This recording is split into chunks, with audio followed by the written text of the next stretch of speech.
Good afternoon, I guess I should say. I wanted to go back in time and bring out some of my favorite books from when I was little. And this book that I'm about to read was one of my favorite childhood books, and it's called Corduroy. Corduroy is a bear who once lived in a toy department of a big store.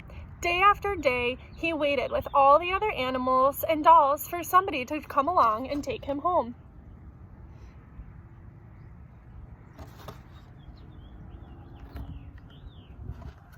The store was always filled with shoppers buying all sorts of things, but no one ever seemed to want a small bear in green overalls.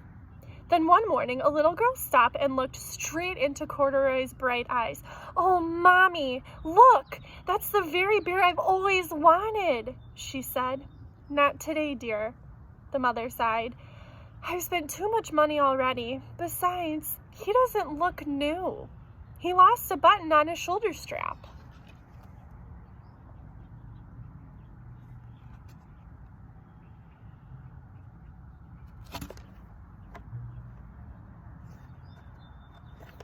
Corduroy watched them sadly as they walked away. "I didn't know I'd lost a button," he said to himself. "Tonight, I'll go see if I can find it."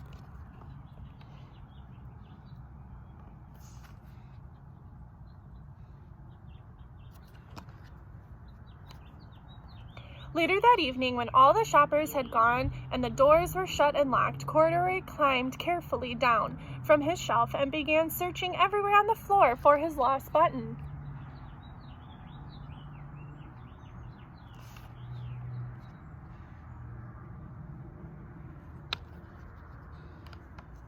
Suddenly, he felt the floor moving under him.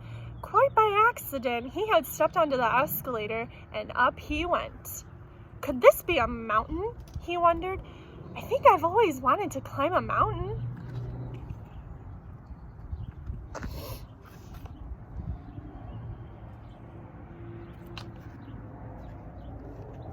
He stepped off the escalator as it reached the next floor, and there, before his eyes, was the most amazing sight. Tables and chairs and lamps and sofas and rows of beds. "This must be a palace," Corduroy gasped. "I guess I've always wanted to live in a palace."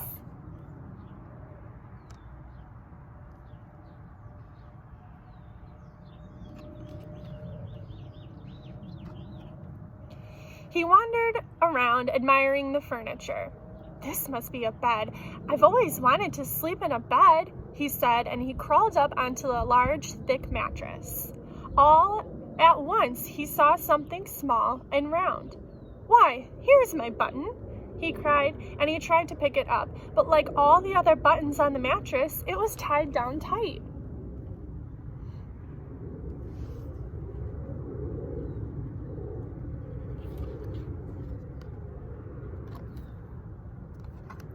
He yanked and pulled with both paws until, pop!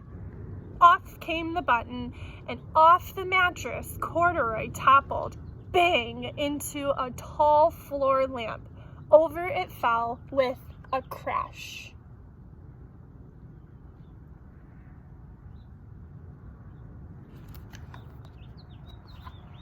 Corduroy didn't know it, but there was someone else awake in the store.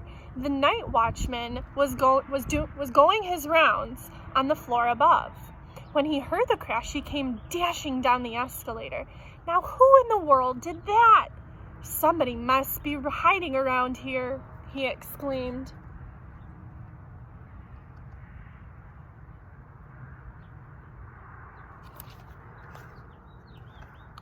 He flashed his light under and over sofas and beds until he came across the biggest bed of all, and there he saw two fuzzy brown ears sticking up from under the covers. "Hello," he said. "How did you get upstairs?"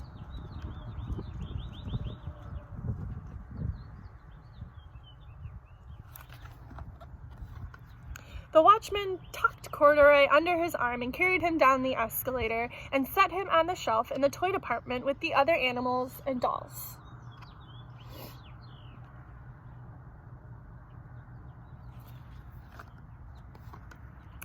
Corduroy was just waking up when the first customers came into the store that morning.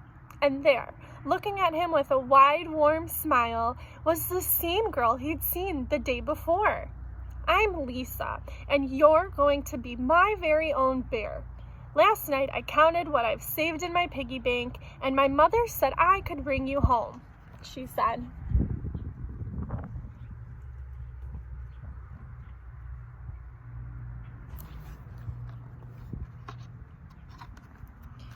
"Shall I put him in a box for you?" the sales lady asked. "Oh, no thank you," Lisa answered, and she carried Corduroy home in her arms. She ran all the way up 4 flights of stairs into her family's apartment and straight to her room.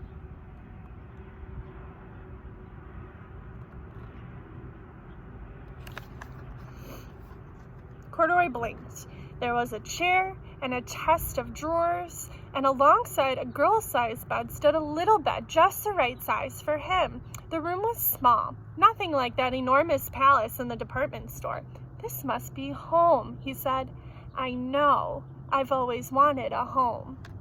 Lisa sat down with Corduroy on her lap and began to sew a button on his overalls. "I like you the way you are," she said, "but you'll be more comfortable with your shoulder strap fastened."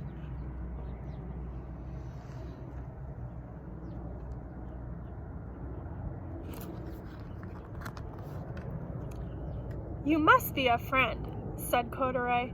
"I've always wanted a friend." "Me too," said Lisa, giving him a big hug.